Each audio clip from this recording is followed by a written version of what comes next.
Hey, what about there, everyone? Excuse my appearance. I'm just waking up. It's early in the morning, and I just had an inspiration that I think will help me a great deal.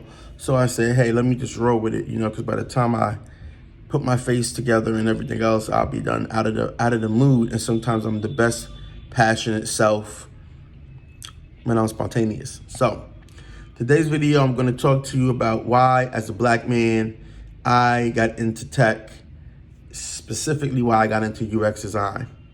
And this is also for future clients, for prospective clients that I will be looking to hire. So if you're watching this right now, I really enjoy our conversation. Your project sounds very exciting. And yeah, I would love to get involved and build your application. But I think it's important to understand some things about me first, so that this way I can be very constructive, right? Constructive in acquiring you as a client. So let me start with this. I am a serial entrepreneur at heart, okay? I went from sales, that was my career, to serial entrepreneur. What does that mean? That means I always am indulgent with a variety of ideas every day. I would say I have like 100 ideas a month for businesses, right? And being a perfectionist, I had to learn how to sift through the ones that were practical. For a long time, I just used to throw stuff on the wall and see what stick, put money into anything, everything, you know what I mean? And I started to get more into tech, like I say, around 2010.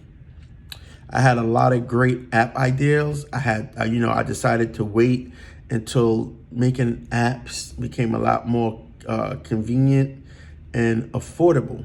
Because, I tried to get VC money a lot of times, well, all the time. That went nowhere for years. So I said, I'm going to have to do what I expect.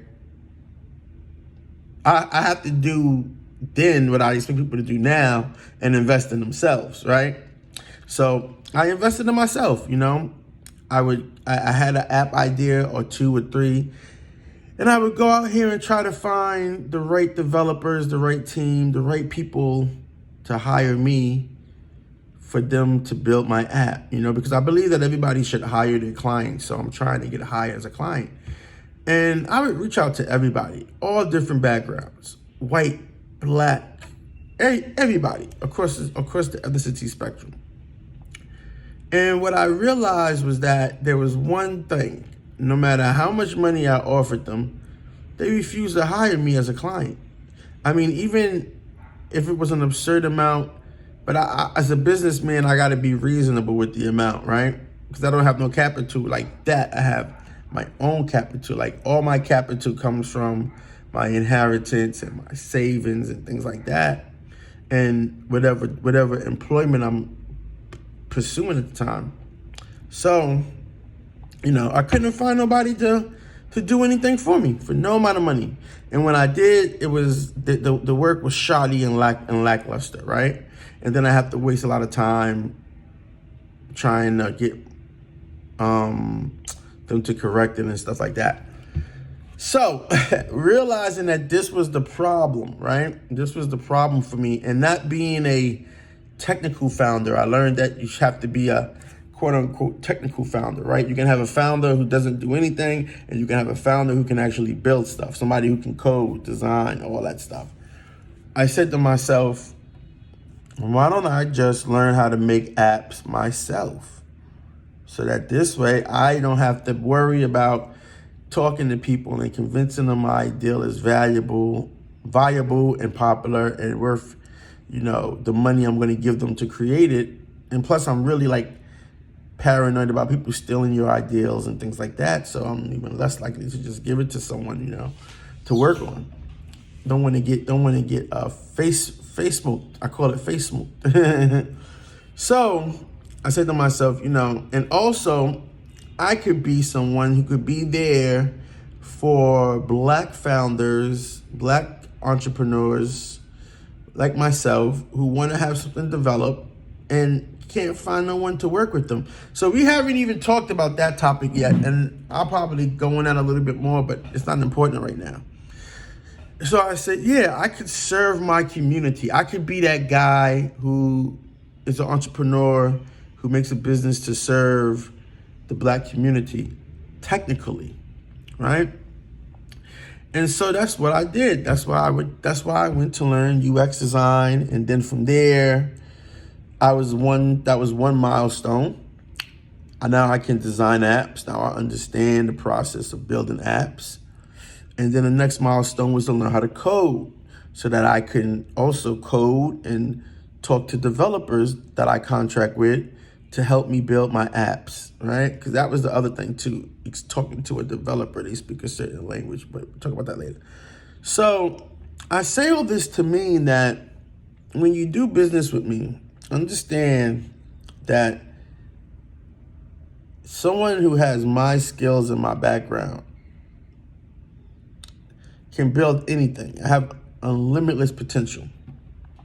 The budget can be unlimited potential. I try to create fair budgets so that everyone who doesn't have capital, extenuous capital, can see their app develop. Plus, I believe in building relationships long term. So if I can build you something at a fair cost and it succeeds, I hope that you will make me part of the team, your go-to person for the next big iteration, right? And it will succeed. So with that being said,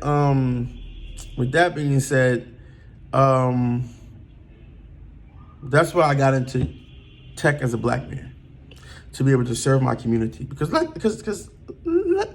be honest, right? This is a competitive sector, not a competitive sector in that, job opportunities and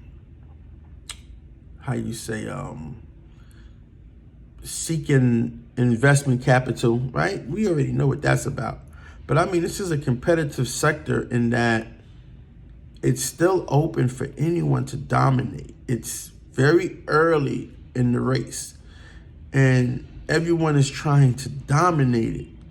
What does that mean, right? That means we're going to get one viewpoint of what everything is, one viewpoint of what technology is, right? So for example, if you say like, I guess metaphorically, I would have to say, like, think about hip hop, right?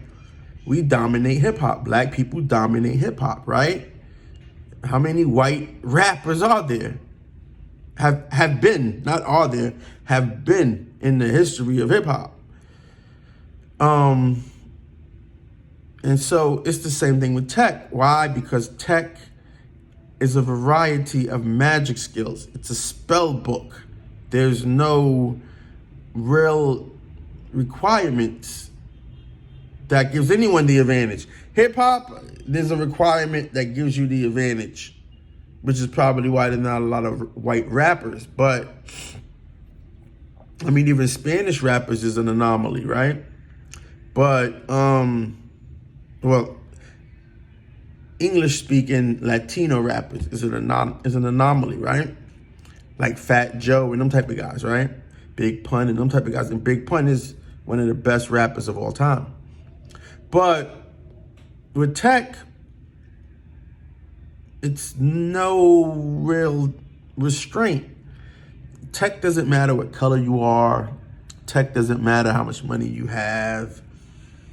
Tech requires consistency, imagination, skill, inventiveness, curiosity, so many things that money don't even buy.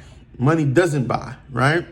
You could literally go to Starbucks every day and plug up your laptop. You can buy a used MacBook for $750, go to Starbucks every day, sleep on somebody's couch, and build your app for like 8 months and boom, blow up, right? Like, that's it. and in 18 months, have your company acquired for millions of dollars. So, it's still very open for one group, one ethnicity to dominate it. Like, people dominate industries. Italians dominate fashion. Israelis, Jews dominate the diamond district, right? Other people dominate coffee, right? You got people that dominate industries, right? WASP dominate automotive and defense, right? So you got people that dominate industries. So for black people, we can still dominate tech. It's very competitive to do so, which is why we see the amount of capital being invested in black founders that we see, because, obviously the capital helps, but really the contradiction that they say is product market fit, right? So if they're talking about product market fit intrinsically, correctly from an MBA standpoint, that would mean that you don't need any capital. If you have product market fit and you charge X amount of dollars, that's your revenue right there. You don't need to sell equity, right? So anyway, getting it back to the topic, I just want you to know that I'm here for you guys. I'm here for you guys to consult, to hire you as clients, to build whatever your dream is, whatever your imagination is, whatever you envision. And I'm going to start doing a little bit more of my own projects to really show you my imagination, so that next time this topic of my bona fides comes up, which I can't believe I get asked that still to this day, but the next time it comes up, you can get a better picture of my imagination and who's hiring you, right? Because I hire my clients. I don't really like clients to try to hire me. I don't really work like that. I'd rather keep my tranquility, and I'd rather work with people who are passionate about what they want to do, really stand by their word about what they do, and really are who they say they are. So if you are involved in enterprise and you don't have all technical aspects of that enterprise, you're not really involved in that enterprise. I'm just going to give you that consultation for free. So you don't have to work with me per se, but I would prefer that if you are out there looking for someone to design, develop your project, consult with, I would prefer you pick a black person in tech. Male, female, it doesn't really matter. But I would prefer you pick someone like us because of the fact that we have a difficult time securing permanent roles in companies. And the way that we change that is by everyone who wants to build the app hiring us to build the app, so that this way we no longer have to be reliant on permanent employment opportunities, right? And once that happens, the permanent employment opportunities will open up more, because that's what happens, right? When the talent is shown, when the talent is successful, when I'm building billion-dollar things for other people, you think they're not going to come knock on my door and say, wow, the return on investment that someone put into their app that you created is a better ratio than what we pay people millions of dollars for, right? And so if you look at my last video, you see, for example, that's clearly with ChatGPT, with the whole design flow that they got, right? So, I don't know. Again, I'm pretty sure they've paid millions of dollars for that front interface, but it's flawed. It's like a car with a third headlight, but the design called for two, So anyway, that's a whole other thing, but watch the video. So yeah, so that's why I got into tech as a black man.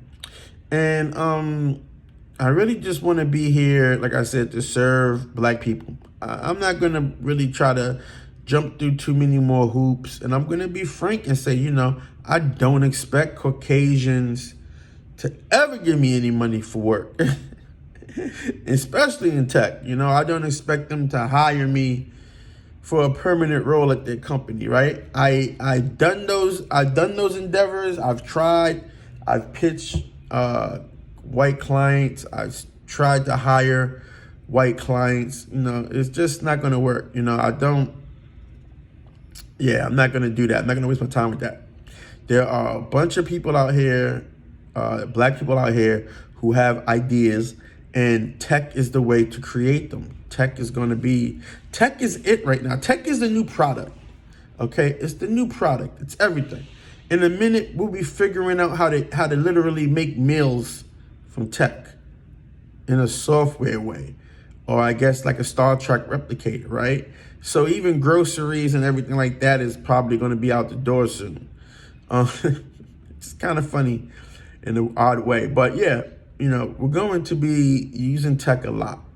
And that soon, I think in a symbiosis, I think everybody will own an app at some point. You know, Andy Warhol, he said everyone will have their 15 minutes of fame.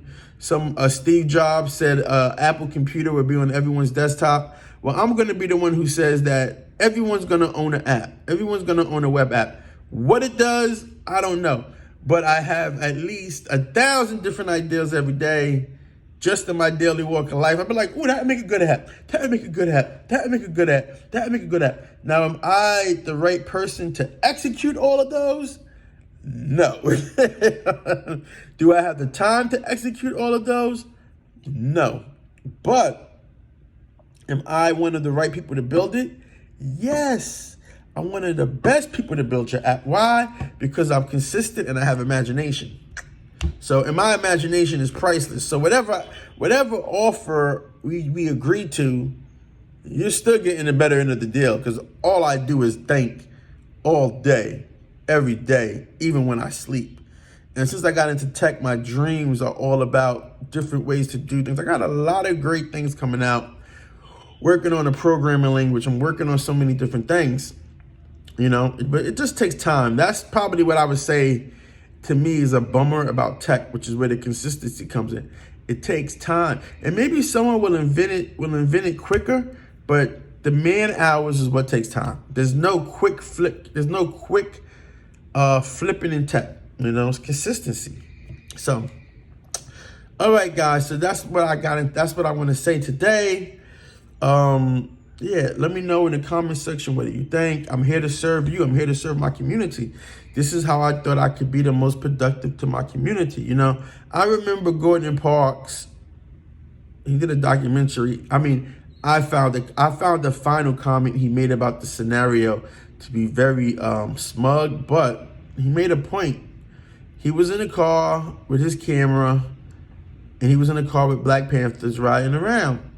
And one of the Panthers goes to him and say, "Hey man, where's your weapon?" And he shows him the camera. And the guy goes, "That's not gonna help. This is a weapon." And the Panther shows him the gun. And you know, as we know, if you know who Gordon Parks is, you know that his camera proved to be a far more effective weapon, right? And I won't go into all the the Quincyan philosophy. I forgot that word, but that philosophy about it. But that's what it is, right? The camera is a far more effective weapon than a gun. Those were photos. 1 or 2 photos can change, can polarize the globe. Yeah, they say 1 bullet can change the future, but 1 photo can influence you. You know what I'm saying? Can influence a whole lot of people. So I say that because what I mean is that tech is the same way, right? Tech has the ability to influence a whole lot of people. And that's my weapon of choice. And that's how I'm going to serve my community. For example, I was thinking I'll leave you guys with this because I don't like long videos. Who has fucking 25 minutes to watch a video? Shit, I can make $1,000 in 25 minutes. I don't got 25 minutes to watch your video. But I'll leave you guys with this. we share a lot of space these days, right? We have ride sharing, office sharing, some other sharing. I forgot what I made a list about, but I said, oh, we have vacation home sharing or apartment sharing. Like this is an Airbnb, right? So we have sharing. We're sharing a lot of space, right? But we don't have money sharing. We're not sharing money. What do I mean by that? Well, think about the guy who's on the street. I don't know if that exists in America, but think about the indigenous person who's on the street who needs money for food, drinking, water, shelter, a hotel room for the night. You know, I'll let you guys in a little secret. When I self-imposed homelessness on myself because I wanted to build my businesses, I wanted to put every dollar into my, I know it sounds crazy, right? But that's how determined I was. If I was gonna make 60 grand a year, I wasn't gonna pay rent. I was gonna figure that part out later. And I was just gonna put all that money into my business venture because I wanted to succeed. I wanted to succeed that bad. And lo and behold, here I am today living in other countries. Living in other countries for the last 3 years. I've been able to do this, right? So sharing money, being able to share money with each other. A new formula for that. Think about that, right? The same way you share an Uber, or the same way you have what they call ride sharing, we have money sharing. I can build this with tech. I can build this with tech. I can make it where people who are indigent or not doing well can share your money. And in return, people will share money with you.